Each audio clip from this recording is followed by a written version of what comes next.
Why, hello, and welcome to issue 690 of Geek in the City of Radio. I'm one of your hosts, Aaron Duran. I'm one of your other hosts, Beanarita. And I am your other host, Cable Hashtai. Someday I will actually get used to saying my own name correctly, but today is not that day. Sure, that's fine. Plus, I almost said plain and simple Garrick because I watched some DS9 this afternoon. There's also the fact that we are coming to you live from the Guardian Games studio.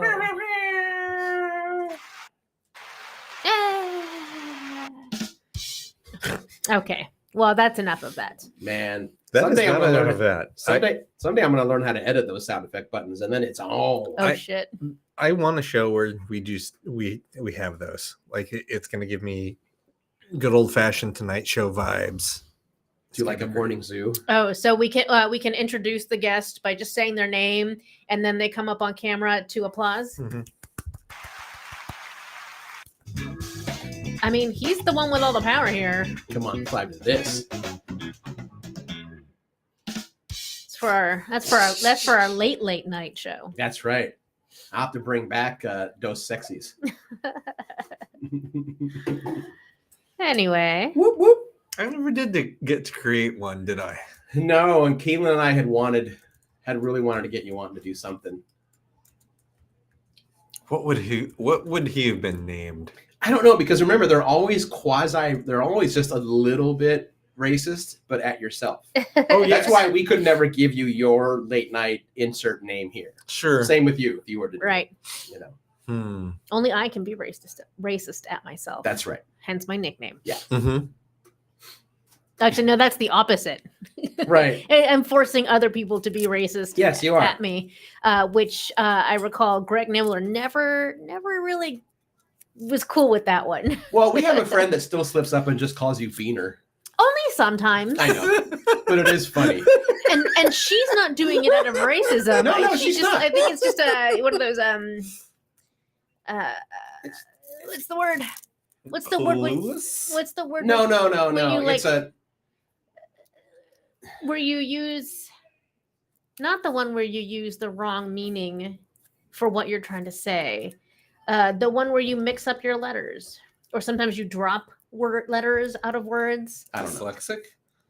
No. That's for reading. This is specifically a voice virtual. Yeah. Oh, This is very loud. that was. It's like, who's opening a wrapper? No, there's a word for when you're speaking and you have a tendency to like miss letters in words. I got nothing. I don't remember. Yep. That's fine. Someone will figure it out for us. What's funny is this person is a linguist, which is what makes it so very funny. And no, they don't mean it with any kind of malice, or it's just. Yeah, I don't even think she knows she's doing it. No, that's it. That's what's funny. Well, anyway, what's on the show today? Hey, I thought this was going to go somewhere else. Guess not. Where did you want it to go? I don't know. I don't know. It's been another one of those weeks, days, and I'm working really hard at being positive. Okay. He is. We had a whole session before you got here. I gotta pay Cable my deductible or something. Give him my copay. No, like you give it right back to me, so it's fine. Like it's like dueling therapy. Right. And as we all know, I'm the You're last fine. person who you should come to for that. We're all a little broken now. And you're fine. Some of us will blame our moms, others blame society. But when it all comes down to it, it's probably white supremacy. Did you just make that up? Yeah. That was great. Excellent. Oh, man. Get the applause in there. I like that. That was We need to was well get done. that down for posterity. it's my being recorded. We mentioned Keelan really quick. I'm going to jump around this pop my head. Someone tweeted at myself and included the show a few days ago. They're like, I really miss Fun with Race with you and Keelan. And I wrote back, I said, yeah, it was actually our choice to end it because it stopped being about people legitimately having questions about issues they were too embarrassed to ask and just became reasons for people to write really racist shit that they knew the answer to just to hear Keelan and I rant. And I was like, and that got old. Mm-hmm. Why do people always want the people on the radio to be angry? What is that? I don't know. I blame Rush Limbaugh for it. Well, sure, but why do we like it? We as a culture, not the royal we. No, that's not it. I don't know. Speaking of not being able to do words good today. Words are good. Tra la la. So yes, we're gonna talk about some trailers. Mm-hmm. I saw the D&D movie. I want to see it again. So if you guys want to go, I'm a little jealous that you've seen it. I also want to see it. Same. And then we're gonna get 2 episodes of Avatar, right? Episodes 3 and 4. Episodes 3 and 4. Correct. Episode 4 being one of my favorites so far. Yes. Yeah. We'll get into that. Right. Good I stuff. feel like we have a lot going on. So what should we jump right into? You guys want to do trailers? You want to do? Yeah, let's talk about trailers because I presume we've all watched the one that we were going to talk about. Yes. That would be I did the homework, you guys. I did all of the homework. You're a real boy. Whoa, was that me? Yes. Whoa, feedback. Speaking of you're a real boy, you know that Pinocchio doesn't actually become a real boy in the original show? In the original story? Story, yeah. I did not know that. He also gets hung, which is really dark. What did he do? And he kills Jiminy Cricket within like the first 2 paragraphs of meeting him. That one makes sense. Yeah. Yeah. I don't know. It just does. They're all very dark. Yep. Anyway, Blue, okay, yeah. boy. Blue Beetle. yeah. Let's do Blue Beetle. Let's do Blue Beetle because fuck man, that was an amazing trailer. It was so much fun. This was the movie that I was worried was going to be put on the chopping block when Warner Brothers hired James Gunn to pretty much showrun the rest of the DCEU. I would agree. I had similar thoughts. And I like so much of what's come before. Like, I don't miss anything that Snyder has done. I'm not a Snyder stan. I'm never going to be a Snyder stan. No. I don't want to get in fights about it on the internet because I don't fucking care. So tweet at me all you like. I'm not on Twitter. Don't at me, bro. I was gonna say something else, but I actually know a few people relatively close to me that believe that the Snyder cut of the Justice League is, quote, true art. At first I thought it was a bit, and I was like, oh, you don't think this is a bit. Oh, no. Yeah. You believe that. It's too long still. And bad. So that's worse than the guy I overheard at the dog park talking about how the Northman was the best movie all year, if not ever. Now I'm not going to remember correctly, but it was one of those two. Well, neither of those things are true. So I know it wasn't even the best movie that week. I don't know what came out that week. It might have been the best movie that week. I don't think it was like the second best movie that month, and maybe in the top 10 for that quarter. It was the best movie that clearly had the story that in real life inspired Hamlet. Yep. So not Sure, the yeah. best adaptation of Hamlet. That's not Hamlet, because as we all know, that's Strange Brew. I don't Followed think by it was, The Lion King. Yep. I don't think that was even the best movie with a Skarsgård in it that year.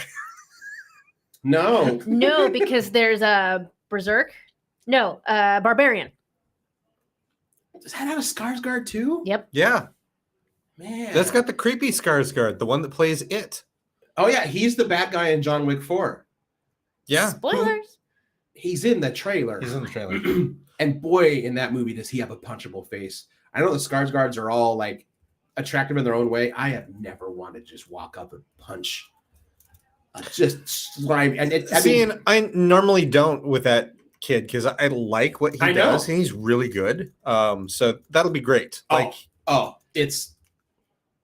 I love it when actors that I like play characters that are atrocious because it's like, man, you are really fucking good at your job I hate your character. It adds, and then we'll get back. It adds it in John Wick. He is doing, I think, in just barely not over the line French accent.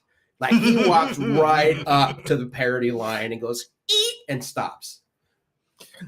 It makes him so extra punchable. Just across this line is Pepe Le Pew. Yeah. I'm going to stay right here. He hovers around Inspector Clouseau territory Like by way of like an aristocrat.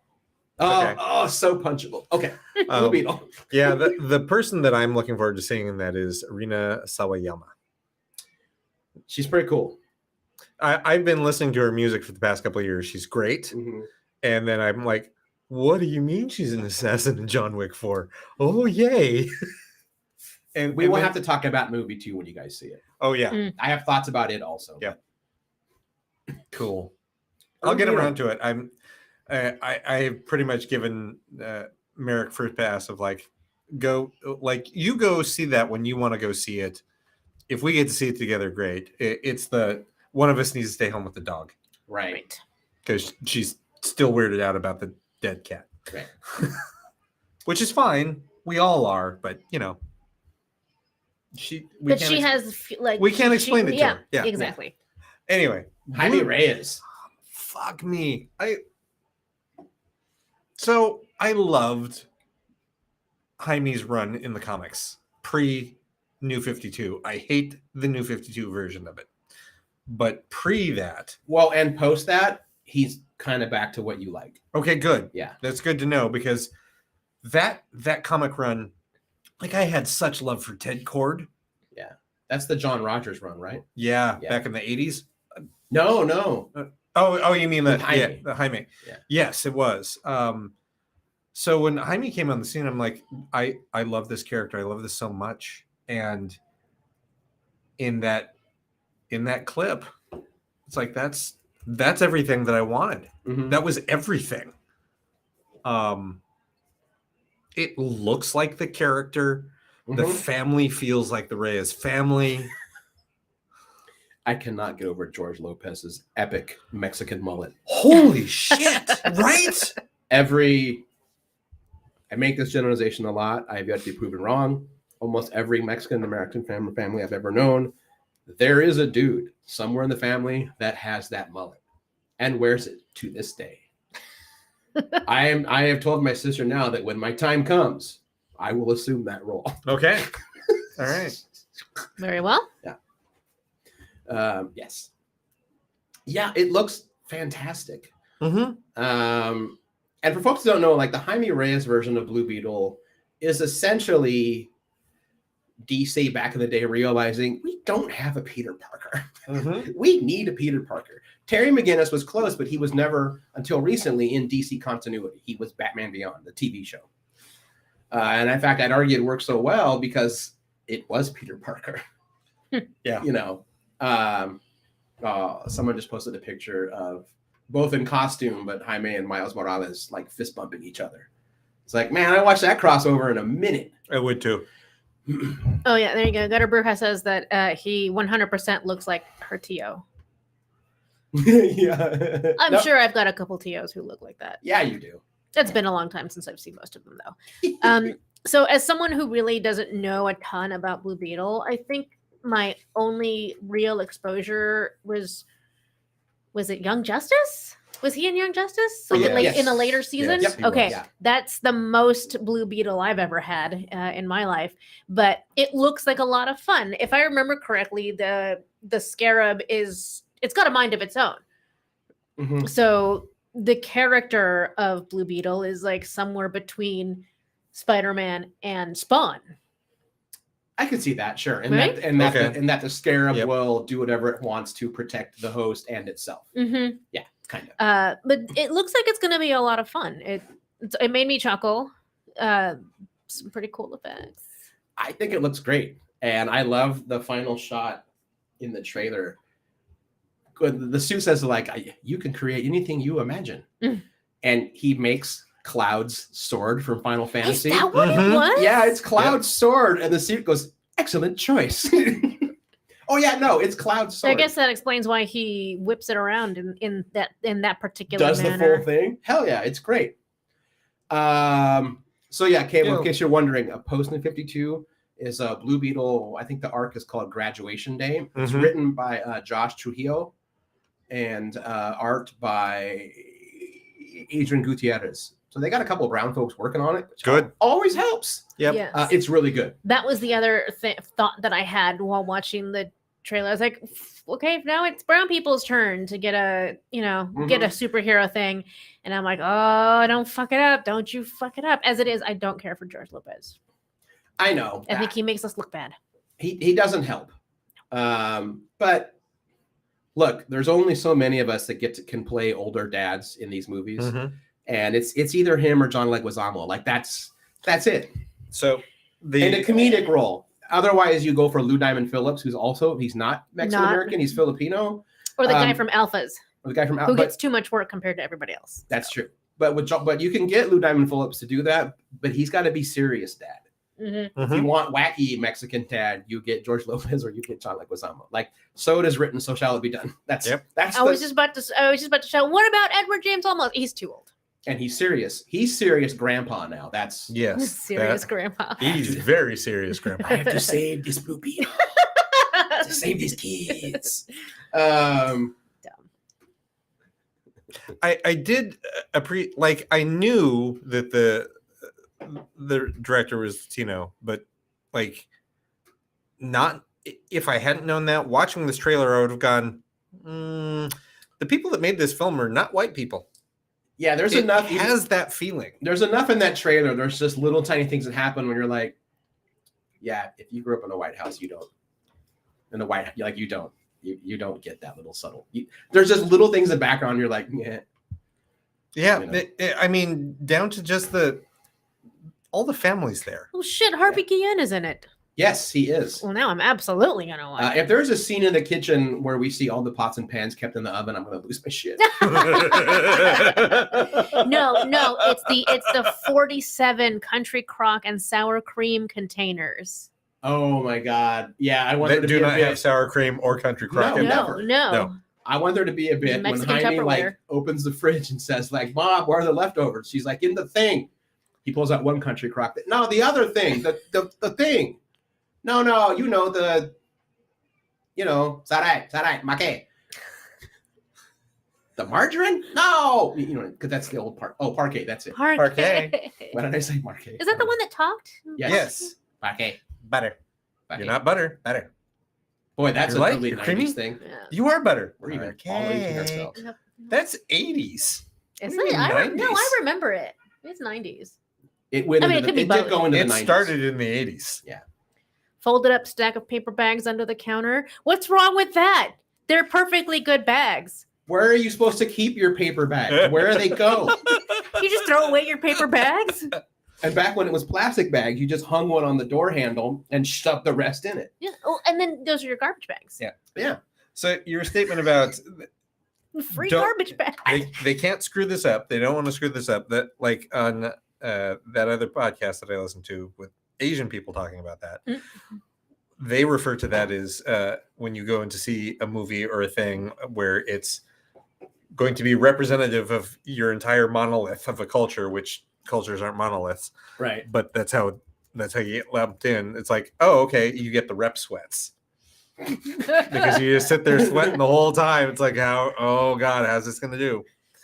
What's the representation going to be like? Oh nope, it went sideways. Oh god, no. Like I said, I don't like George Lopez. So yeah. Like I understood it because I sat through all of Shang-Chi having the rep sweats. Like, where is this going to fuck up? Right. Is it going to fuck up? And now it's our turn. Yep. I'm looking forward to Susan Sarandon being the bad guy. Yeah, she's a good bad guy. I think it's going to be interesting. Also, ladies can be villains too. I mean, she was the villain of 2016. What? What happened in 2016? Oh, she was really much like if you vote for Hillary, you're voting to end the world. She's a war hawk. Oh, god damn it. Yeah. Oh, did I ruin that? Sorry, everybody. That's fine. I mean, it's okay. I don't care about Susan Sarandon. I don't either. What else was the guy who's playing Jaime Reyes? What else has he been in that I recognize him from? Oh, he's Cobra Kai. He's from Cobra Kai? Yeah. Yeah. He's the... I don't want to say he's the new Ralph Macchio because the dynamics of that show have really changed, but he is the next, and he is the other karate protege. I still need to watch that show. It's fucking good, man. Yeah. It really is. I feel like that is one of those things where it is not just cashing on in on nostalgia. It Mm-mm. took it and changed the narrative. And the whole concept of it's Johnny's story, to a degree, It helps a lot. It acknowledges. It acknowledges the fact that the thing that makes Daniel a star, and in the show, the owner of the biggest West Coast auto dealership, Mm-hmm. that everyone forgets is that at the end of Karate Kid, he cheated. You're not allowed to hit the head. Mm. He won by cheating. And that's kind of where this comes from. The guy who played the bad guy, the blonde kid. Because he's the writer of it. Yeah, Billy Zabka. Yeah. He's always been like, he didn't mean this seriously, but when like people would meet him at conventions, they're like you got screwed. Like Daniel cheated. He kicks you in the head. That should have disqualified him. He's like, I know. He's like, they're like, he's the villain. He's like, and he used to laugh it off. And I think kind of one day he was like, let me extrapolate that. Because he's been behind the scenes in Hollywood for a while. Like he never stopped. He writing, producing, stuff like that. Okay, back to Blue Beetle. Sorry. Back to Blue Beetle. Mm-hmm. Well, I mean, that was tangentially related. Yes. You asked where he was from. So, yeah. This already looks and feels like the comic book character that I saw. I'm excited to see this representation on the big screen. Curious, she's playing Victoria Cord, not Ted Cord. Oh. Yeah.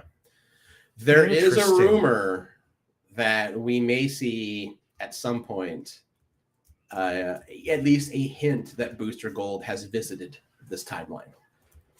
Okay. Okay, it's fine. Versus Booster Gold he's a quote superhero. His powers really only come from tech and from the fact that he's from the future. So stolen tech. Oh yeah, no, he's a turd. He's like a jock that gets stolen tech. So as a superhero, he gets sponsorships and like covers his uniform in like, goldenpalace.com, like that kind of shit. He's Al Bundy. His glory days were in high school. When he was the captain of the football team, and now he works as a janitor at the Flash Museum. Yeah, that goes back in time. Yeah, he steals a suit that gives him strength. He steals a Legion of Superheroes flight ring and a robot, and a tiny robot that tells him it's his sports almanac from Back to the Future in robot form. And he comes back to like strike up business deals so that he can like have patches all over his uniform that says who he's sponsored by and be famous and be rich as a superhero. Anyway, in the comics, he befriends the other Blue Beetle, Ted Cord, and they just have wacky adventures together, and they became known as the Blue and the Gold, and their friendship was epic. Ted Cord was the second Blue Beetle? Yes, he was. Yes. Not to be confused with who he's based on, which is the character from Nevermind. Yeah, don't do that. Yeah, I'm not going to do that. So then who was the first Blue Beetle? No, I'm not going into Dan Garrett. Yeah. So Dan Garrett is the first. I am because That's fine. No, I get it. So Dan I'm just Garrett trying to avoid the Watchmen stuff. We're not going to go there. Yeah. So there was a superhero character named Blue Beetle in the 40s named Dan Garrett. He had a magical blue scarab that gave him superpowers. And he ran around in a blue suit with a red domino mask. And then in the 80s, they made Ted Cord. And Ted Cord was designed to be like... Ted Cord is Bruce Wayne with a sense of humor. Because he has all the same tech, all the same gadgets, the same drive to fight evil and run around in a costume. But he's funny. He's smart aleck. He makes jokes at his villains' expense.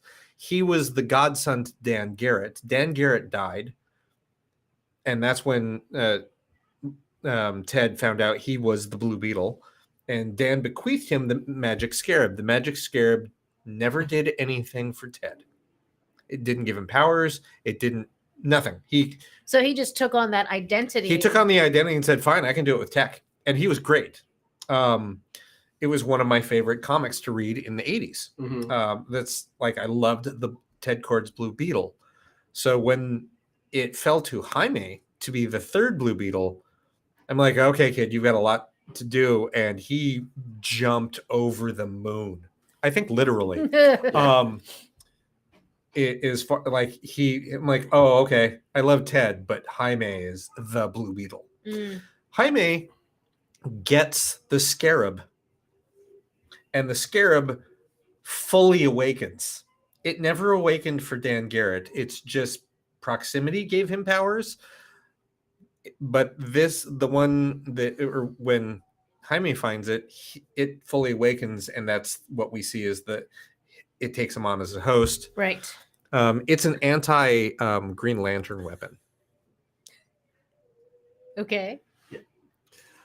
Are they howling? Is that what's going on? Yeah, but no, I'm scrolling on Twitter to see people's take on Blue Beetle, and I totally forgot about this moment during like the Rage of the Red Lanterns arc when the like sexy Red Lantern that had like the wings and the skimpy bodysuit and everything. Oh yeah, her. Yeah, when she pins Jaime Reyes down as the Blue Beetle, and she's all like, well, I want that, but you know, she's hot looking. And the scarab just, she's like, who are you working with, kid? The scarab responds, detecting metabolic heart rate and physical changes within host. He's like, whoa, I'm not being turned on. And the Red Lantern books it goes, ew, what did you just say to me? Because, you know, he's like 16. Yeah. And it's this like creepy goth chick in a skin tight red uniform with fire wings. Yep. It's a type. Oh, I also noticed in the trailer something that I definitely wanted to bring up with you, especially because we had just talked about this. Mm-hmm. At the end of the trailer, they show a couple, I believe 3 different Blue Beetle covers, and they're like, go to your comic book store today and learn more. I know. It's about time they're starting to fucking figure this out. Because you were saying that D&D Beyond has all of that, like as soon as you log in or as soon as you go to that URL, it's like, would you like to learn D&D? We've got this movie coming out. They're very definitely trying to draw attention of and cater to people who are suddenly interested. Yeah. And also say what you will about Hasbro, but all the current Honor Among Thieves action figures and toys you can buy right now in like all the big box stores, they have a QR code on the back. It says, did you like the movie? Would you like to know more? You scan that QR code, it takes you right to D&D Beyond.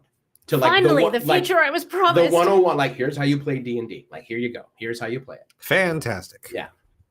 That's brilliant. Anyway, I'm super pumped for this. And it comes out August 18th. Yeah, nice. So we got a few months to wait. Yep. Yeah. Ooh, we spent a long time on that one.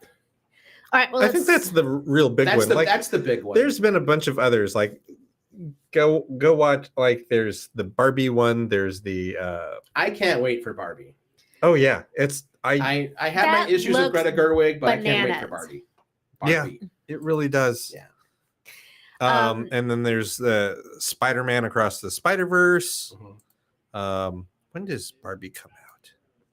I think June. Only in theaters July 21st. Okay. So, and even though it's probably a lot of cameos, that cast is massive. Yep. Yeah. Spider-Verse is June 2nd. So it's got a lot of people I would definitely leave my house to go see. Yeah. And is every male in the Barbie movie Ken? Yes. Just like every woman is Barbie. I love that. Hi Barbie. Hi Barbie. Barbie. Hi Barbie. Hi Barbie. Which is weird because there is a point where they like rather than just making a bunch of different looking Barbies and Kens, they start giving them their own names. Mm-hmm. Eventually they did. Yes. What was her cousin? Kendra? Yes, I think so. There was a Kendra doll. Kendra. There was her baby sister, Skipper. That's right. Skipper. I remember I had one. Her name was like Tiffany. Well, because that was the closest thing to like a brown girl. She had a tan and brown hair, but she had like either like green or light blue eyes. Like that was the closest. She had them colonizer when eyes. I was of Barbie having age. Of Barbie having age? Yes. Okay. When I was of Barbie having age, trademark, that was the closest I could get to a Barbie that looked like me. That's fair. Yeah, Gutter Bruce, except for Michael Cera. Yeah, Michael Cera is somebody different. There's a bunch of but no, I'm pumped for that. I think it's Barbie has fun. a whole name. She's got a whole last name. Did you know that? I did not. Barbie Millicent Roberts. Side note, I love the name Millicent. That's a cool name. I love it. I don't know where it's it comes kind of from. Maleficent. But I don't know how I feel about that because my mother's name is Barbara Roberts. really? Is your mom Barbie? No, she's not. Yeah, they've all got last names. That's so weird. Ken Carson? Ken Carson. Doesn't he yeah. look like a Ken Carson? Yeah, Yes, he does. that tracks. Um, There was the Secret Invasion trailer for Disney Plus. yes. I mean, I don't have a ton of thoughts on that one. it looks cool. I mean, it's going to be loosely based on the Bendis. Was it Yun that was the artist for the initial? Lydia Francis Yu? Yeah, was that the artist on the initial Secret Invasion that then ran into that became Dark Reign? I think so. I think so. Yeah. It'll be fun. Yeah. I'm glad for the addition of Olivia Colman and Emilia Clarke to the MCU because I like both of those actors. They're Yes. great. I think the MCU is just slowly absorbing all of the Game of Thrones actors. So that's fine. like the Eternals had two of them. It Mhm. had two of the Starks. Yeah. It had Robb Stark and Jon Snow. Oh, Yep. that's right. It did. Both of them. Yeah. Both kinds. Country and Western. Name brand and store bought. Oh. I know, because one's a legitimate son and the other one's a bastard. Wow. I don't even know what to do with that. That's a hell of a thing. You're welcome. It is Okay, also going to thanks. have Ben Mendelsohn, and he's become one of those actors that whenever I see him, I'm like, I'm going to enjoy this. Oh yeah. Yeah. I mean, Yeah, him and Mads Mads Mikkelsen. Mikkelsen. I'm always like, I'm going to like this. Even if the movie's not good, when you're on screen, I'm going to be like, cool. Yep. I still love that part. It's a weird thing to love, but in Star Wars, in Rogue One, Mm-hmm. when the wife comes out of hiding or whatever, and she's like, as slaves, and he's like, as guests to the Empire. The way he says it is so good. Well, do you? Yeah. Should we take a break and then you come back and tell us a little bit about D&D, and then we'll talk about Avatar? Yeah, that works. Oh, that means I gotta get stuff going here. Yeah, we will be after these messages. Ruff. We'll be right back.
We have returned. I hope you enjoyed those lovely commercials from our sponsors. It helps out a lot if you tell them that you heard their commercial here. So you should do that. Do it. All right, let's roll right into it. So tell us about D&D. It's D&D. I like that you used the maybe unintended pun of roll into it. It very much was an unintended pun. So yeah, I got to see it on Saturday morning. My gosh, I'm sorry. So like, I'm not going to get in the whole plot. Like, there's no point of that part. Like, they say it in the trailer. We stole something very bad for somebody even worse, and now we have to make up for it. You can tell in the trailer they stole something that the Red Wizards of Thay are going to use to take over the world. Like, it's classic epic D&D fare. There's a BBEG. Yeah, totally. This movie is really about the relationships of the characters, which is, very much how, like a good D&D session, the table goes. You have fighting and puzzles and all that stuff. But in the end, it ends up being how the characters and players interact with each other and interact with the story. Everyone kind of has, their own background and where they came from. Some are given more. So like, Chris Pine's character and Michelle Rodriguez's character are given a bit more to work with because they are the two leads. Like that's them. Sure. Actually bring up the IMDb just so I get names correct. I apologize. One of the Smiths is in it. Justice Smith. Justice is no relation to the Smiths. I thought he was. No. Oh, okay. That's fine. My bad then. He plays Simon. He is the sorcerer. Reggie Jean Page is Zenik. He is the paladin. Sophie Lillis is Doric, the druid. Chris Pine. It's not said that he's a bard. It's just taken as he's a bard. He's a bard. Yeah, he's a bard. Also, he plays a bard. Yeah. Michelle Rodriguez plays Holga, a dwarven berserker, which is great. And then Hugh Grant is Forge, their quote con man. He's the rogue. Yeah. The first half hour of the movie is getting the band together. Like, the bad thing has already happened. And Chris Pine as Edgen and Michelle Rodriguez as Holga are now paying the price for what?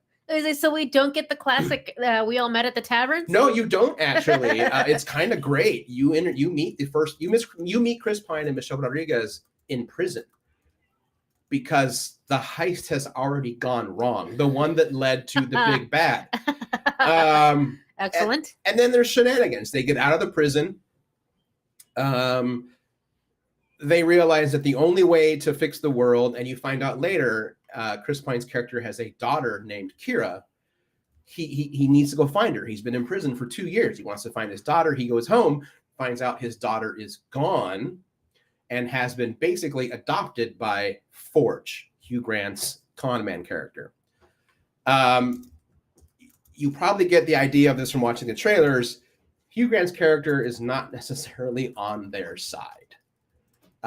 He's con man. Never trust a con man. I mean, it's not like they're not trying to pull off any like twists and turns. Like, you see it coming, but that's fine. It serves the story. And that's very much it. The characters always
show, Simon yeah. the sorcerer, he's not good at magic. He has no self-confidence. So he's not good at magic. And if you know Aw. sorcerers, it comes from their charisma, their bloodline. So, okay. Mhm. One of the things that I found incredibly helpful, and I feel like fantasy movies do this all the time, or don't do this. The first D&D movie didn't do this. The game of Dungeons and Dragons. Why is one of the streams having connection issues? Sorry, we'll keep going here. Anyway,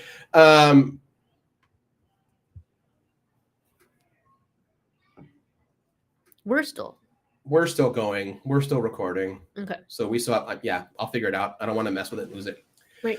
So one of the things about D&D as a game and also as like a setting is that it's a magical world. It's not I have heard legends of someone who can cast these spells. Like, no, like everyone fucking knows. Yeah.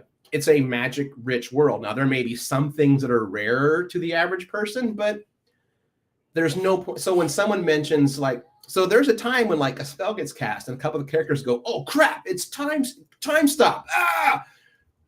It's not, it's like, yeah, everyone would know what that spell looks like.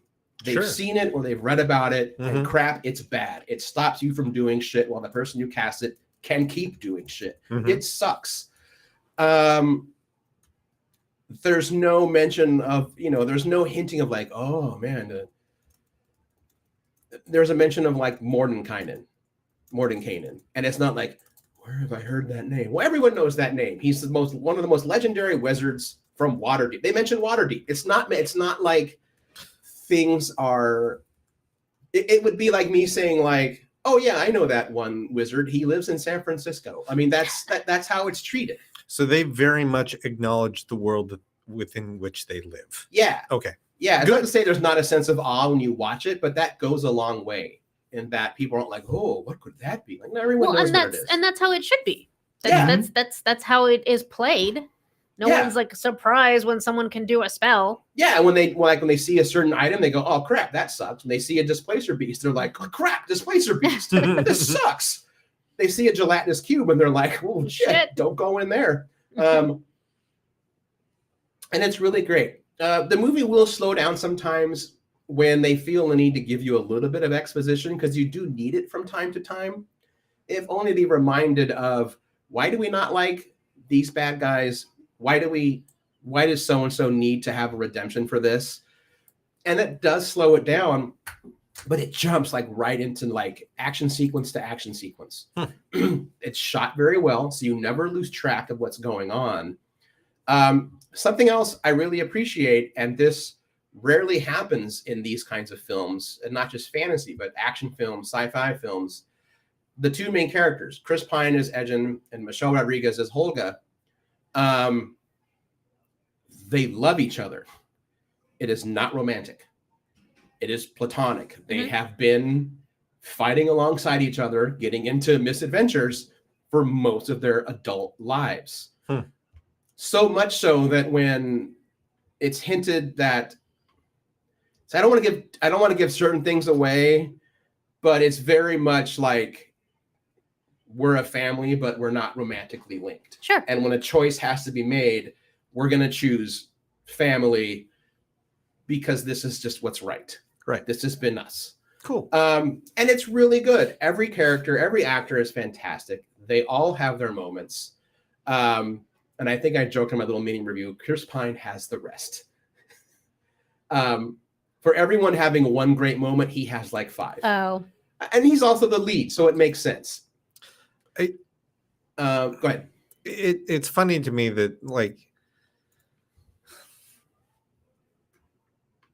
I have a coworker that talks about the exhaustion of the Chris's, where it's like, oh, it's another movie with one of the Chris's in it. So it's like, I wasn't sure. I'm like, I get that, but I only get that when it's in reference to Chris Pratt, because I'm done with Chris Pratt. He's the Chris that I'm like, oh God, it's another movie with Chris Pratt in it. I never feel that way about Chris Evans. You can give me more movies with Chris Evans. And I will go out of my way to watch movies with Chris Pine. And that is solely based on his performance from the 2009 Star Trek. He was my complete unknown. I knew nothing about him when Star Trek came out. I knew everybody else in the movie. Yeah. So he was my complete unknown. And as soon as he comes on screen and he has all of the charisma that he needs to play Captain Kirk, I'm like, oh, okay, this movie's going to be great because I already love you and I don't know who you are. And I've loved everything he's in. And he very much acts that way in this. Yeah. As well. He's very much the superior Chris of the pile of Yeah, Chris's. he really is. The binders of Chris. And he's incredibly charming. Mm-hmm. So he's perfect as the lead, role / a bard. Yeah. Yes. What is one of the other things I'll say about the Honor Among Thieves movie is that this movie is just as effective if you've never played a single session of D&D, or even if you barely know the game beyond its cultural impact. Sure. If you are a fan of D&D, even a casual one, again, the movie works great. It's a romp. It's an Ocean's movie. Like it's a heist film where shit always goes wrong, so now they have to fix it. Oh fuck, that went wrong. Now we got to fix it. And there's no deep plot twist or turns in it. It's pretty straight in what it's trying to do. But if you are a D&D fan, it is littered with little Easter eggs. Even characters in the background doing little things that you're like, oh, okay. They showed one of the scenes of this. So in the big arena fight you see in the trailers, it's different adventuring parties. Well, one of them is the kids from the D&D cartoon. Yep. So if you know the game really well and you stay for the credits, the other adventuring party, the one that does badly, as they showed in the clips on TV, those are the pre-gens from the first starter set. Of course they are. Yeah, no, it's great. And the movie's littered with these little moments. Most of the creatures that aren't like mimics and stuff. So there's a few Dragonborn in this as like background characters or little NPCs. Mm-hmm. What I really appreciate is they're practical. They're suits with like animatronics. Oh, excellent. With their puppets. And they look great. They look fantastic. Oh, love a puppet. Oh, that's good. Yeah, they're That's puppets. real good. It's great. I'm so glad that actual practical. Yeah. Is like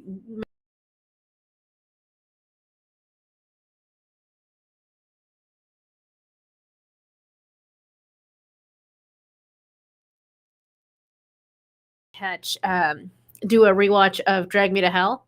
Mm-hmm. Thoughts. We'll do that later though. We don't have enough time for that. But yeah, I highly recommend it. It's great. It's a lot of fun. I mean, if I had one concern, it's that it's so fun, and I know it's doing so well that I really don't. There's got to be a sequel. I can't imagine a world where there's not. I hope they're able to maintain this level. I heard a rumor of they're thinking about doing another D&D movie all about Drist, and I'm like, I don't give me a movie about him. I don't know that I want to watch that. I don't want to watch emo. I don't want to watch emo Drow with his Panthers. I get it. Yeah, all of the references that he's talking about, and you're going to notice this, and I'm like, no, I wouldn't have caught any of that shit. You might. I don't know who half of those things were. There's an entire scene that involves the druid wild shaping that you're gonna love though.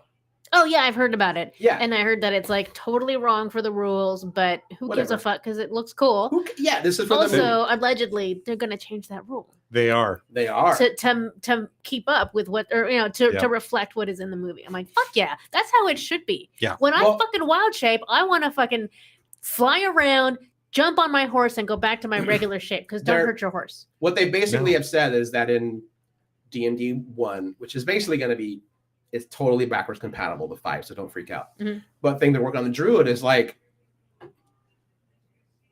a druid, the way they're doing it now is that if the player wants, they can focus on the fact that what their druid's all about is wild shaping, having fun, doing weird shit because they can tap into any animal. And they're hell yeah. They're like, if you want to be a druid that just casts nature spells, you can do that. But if you want to be the one that all right, I'm gonna jump off this building, turn into a hawk, fly down close. I'm gonna get a foot above the water, turn into a trout. I'm gonna go into the water, then I'm gonna swim across here, and then I'm going to get up as a snake, and I'm going to slither in here, and then I'm going to ride off as a horse. Like that scene in The Sword and the Stone. Yeah. When the kid and Merlin are like just like running all over the backyard, whatever it is, Right. turning into everything. I want that. Yeah. Mm-hmm. So my only worry is that, I mean, Hasbro and Paramount have like a hit on their hands. I mean, Super Mario Brothers might kind of knock it off this coming weekend, because whether it's good or not, but it's the brand. Like, that is a globally beloved. It just is. Like, I love Mario games. Yeah. To this day, if I can get my hands on like a simulator Mario 1 or 2, I will play that shit. Right. Don't give a shit about this movie. I think it looks fun. I wish it didn't have Chris Pratt. You know. Anyway, I think Mario Brothers is gonna be number one when you play the box office game. D&D's doing just fine. Yep. It's probably going to be fine. And everyone in the movie you can tell they're having, you can always tell when an actor's not having a good time. They're having a good time. Even Hugh Grant, who during the interviews is not having a good time because he's a grumpy old British dude. The movie actually opens with the cast sitting there saying, thank you. Because all everyone's now is doing like, thank you for coming back to the theaters. This means a lot. We couldn't do this without you. So all the other actors they're clearly reading from a card, but they're being like, thank you for doing this, coming out, da da da. And Hugh Grant's sitting there the whole time. He's literally not paying attention. And then you clearly get to his part in the cue cards, and he goes, and now watch Dungeons and Dragons Honor Among Thieves. That got one of the biggest laughs, because we've all been that guy of like, do we really have to do this? But okay. But I highly recommend it. I'm gonna go again. I'm gonna go get the Blu-ray when it comes out, mainly because there is a rumor. Well, this did happen. They played like a 3-hour session of D&D. Yep. It was recorded. Oh. So there's the rumor is that the session will be a Blu-ray extra, and I'm like, oh, I'm down for that. That's gonna get so many views. Excellent. Yeah. Yeah, I definitely want to go see it in theaters before too much more time passes. And then the one little quick little nerd thing that I will add on there, I have never seen a greater representation of the feat tavern brawler than every fucking time Michelle Rodriguez fights. She has her weapon, but she clearly has tavern brawler, because that makes everything a weapon, even other people. and it's wonderful. That's great. Go see it. It's a blast. It's great. And it has the chonkiest dragon you will ever see. He's a thick boy. I just realized that one of the cast members I recognize from Shadow and Bone, which at some point when y'all watch that, I want to talk about that one. Shadow. Is that a Netflix show? It is a Netflix show. Yeah. Based on a series of books. I haven't read the books. Are they YA books? She is the Red Wizard. Yeah. Sophina. Yeah. Daisy Head.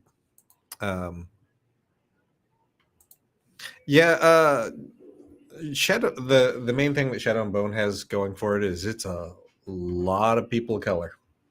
Yes. In all of the starring roles. Okay. Yeah. But they don't make a big deal out of it? Yeah. No, not really. No. So is the D&D movie. I mean, the cast is kind of diverse, but in the background, all colors, shapes, sizes. That's fantastic. And it's not a big fucking deal. Because it shouldn't be. It shouldn't be. But that's also how they treat, like, the source material. Like, there's one of the characters is a member of the Emerald Conclave. And it's not like, if this was I feel like if you know Forgotten Realms, you know the Emerald Conclave. Mm-hmm. But like, I feel like in a lesser movie, they would have been like, oh, the Emerald Conclave, what is that? And they would have spent 5 minutes exposition on that. It's like, oh yeah, no, it's the Emerald Conclave. And they're getting fucked over because they're cutting down the forest. Like, yeah. I mean, it's like, okay. Yeah. Yeah, I think that's why I'm with you on I don't want Drizzt, because I don't want the Drow. I don't want to deal with the problematic issues of the Drow. Yes. I never understood, other than racial and quasi-religious issues, why the one sub element of elves that were cast out from Loriana, whatever her name is, like cast away under her gaze and put underground. Like, why are they black? Yep. Because if they're no longer exposed to the light of anything anymore, shouldn't they be like really kind of creepy and pale? Yeah. Why'd you make them black? That's weird. Like Everything else in Underdark is kind of creepy and pale. I do appreciate that modern interpretations are like, oh, by black we meant they turned purple. It's like, oh, okay, that was not what you originally did, right. And what you originally did was racist. Yeah, and also no disrespect to the people who created Drizzt, but he's clearly a ripoff of Elric. Mm-hmm. Michael Moorcook's Elric. Mm-hmm. At least visually, Yes, he is. You know what? If you want the moody movie about the long white-haired person who's been cast out, whatever, then go make an Elric movie, or just go watch Witcher. Yeah, that too. Sorry, it's fine. Geralt has taken all of the I am a buff, moody person with magical powers and white hair. Yes, and did a better job. Yep. Yeah, go see it. It's a ton of fun. I can't wait to see it again. It made me happy. It's one of those things where I was smiling the whole time. That it was that moment of like, I can't believe I'm watching not only a D&D movie, but just a good. That it's good. That it's good. Yep. You know, that people that probably used to make fun of you for playing D&D and are gonna be like, okay, what's this D&D thing? This looks kind of cool. This is fun. I want to interrupt with something that is completely unrelated to what we're discussing right now, but. We are playing at my house right now, and Christian took a picture of us at a perfectly timed to capture. Claymore has her butt in your face, Aaron. Oh, usually, yeah, I'm lovely. the only one who usually has to experience that during the show, but now Aaron too gets cat butt in face virtually. So I rambled on a bit, but I'm also dealing with stuff. I'm really hoping. I know we're still recording, but we've lost all chat. We've kind of lost everything. I thought we just stopped having friends. No, it's a full. Like I had to log you guys back in for a split second. Weird. It's an internet thing. Should we wrap early? We might have to. I'm sorry about the Avatar thing. But this thing is acting weird, and I talked too much about D&D. I mean, so did we. That's true. And we're all excited for it. Yeah. No one's mad at you. Okay. No, you're not being punished. Well, Cable, didn't you say something you had thoughts on?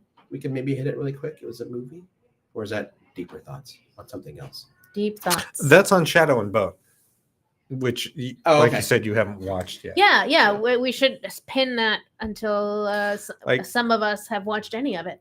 Shadow and Bone just started its second season. There's the A plot and the B plot of the entire thing.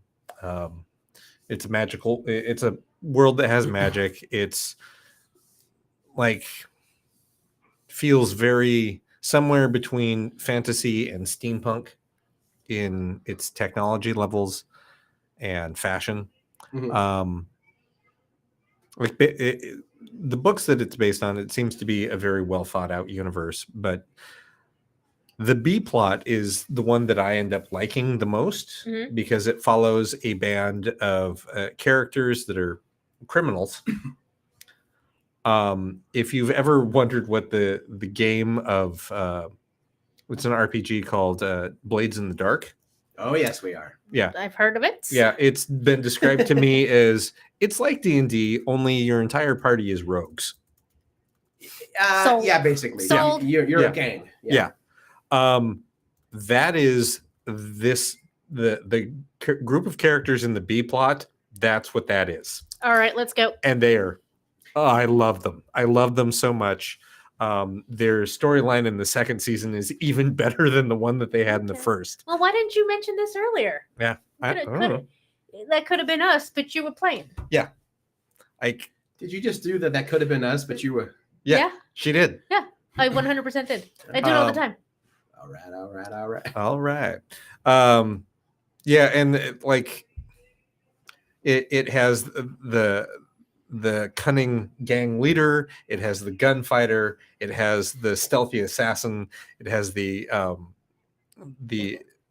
explosive man, explosive demolitions tech. Right. It has the confidence man or woman in this particular case, and they're about to free up the muscle. And it's like, I love everything about it. And they're all fucking gorgeous. Like, I watched a video of the actors reading thirst tweets about all of their characters. And they're like, no, you're all right. And I like the fact that all of the actors seem to have also read all of the books. Because so they're like really in tune with the characters. Yeah, two of the actors played out a scene from the books that wasn't scripted in the show. Oh, wow. It was like, oh, do you remember that scene with it? Yeah. It was like, we should tell them? No, we should do it. Do it real quick. And they get into character, do the scene, and then cut back out. It's like, oh, that was really good. Wow. I'm going to check it out. No, it's all positives, no cons here. Yeah, I mean, it's very standard thirst trap team of bros. Oh, yeah. Who knows the material. And everyone is, not everyone. There is a high percentage of folks that are very queer. That's fine too. And it's like, oh, okay, great. Nobody cares. Like yeah, it just is. It just is. Right. You'll see that in the background of D&D. You'll see couples that are clearly queer couples. Just fantastic. Not to say like it's a throwaway. They're just like, no, this is the world because that's how D&D is. Yep. I mean, maybe it's not for me to say because I'm not queer, but I think it's better when you don't draw attention to it. Like you're not like, look, we did it. We need you to know that we did the thing. Like just do the fucking thing and shit. Yeah, and also like for certain people that are like, why I don't need no like woke identity poly, whatever. I got bad news for you. If you like role playing games, guess what group basically saved role playing games? The gays. Yeah, the queer folks like kept the game because they could be themselves and it was safe. Yep. Yeah. Why is that? Yeah, that's the truth. That's why there's so much of role-playing games that skew that direction because that's the market. Yeah. Because that's how people figure out who they are. Yep. And played that in an environment where they could do that. Oh man, see now I really wish I'd been playing when I was younger. Okay. Yeah. Because it took me too long to know who I am. Oh, okay. Let's get it. That's fair. Maybe I still don't know. Maybe you don't. I don't know. It's very possible. Kind of related to thirst traps, really quick. There's a smaller ad campaign that Paramount's doing with the Honor Among Thieves movie. They're like, there's something like it has all of the action, and then it cuts to like Chris Pine doing something sexy in the movie in slow motion. It's like, yeah. You're here for the action. And then it's like the magic. And then it cuts to, I forgot the guy who plays the paladin doing something like walking in slow motion. And they're like, that's exactly why you've come, isn't it?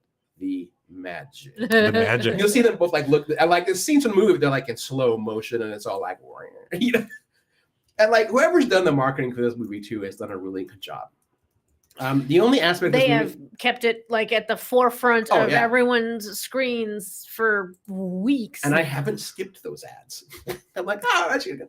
The only thing that has been awful about the D&D movie is AMC and Cinemark's fault.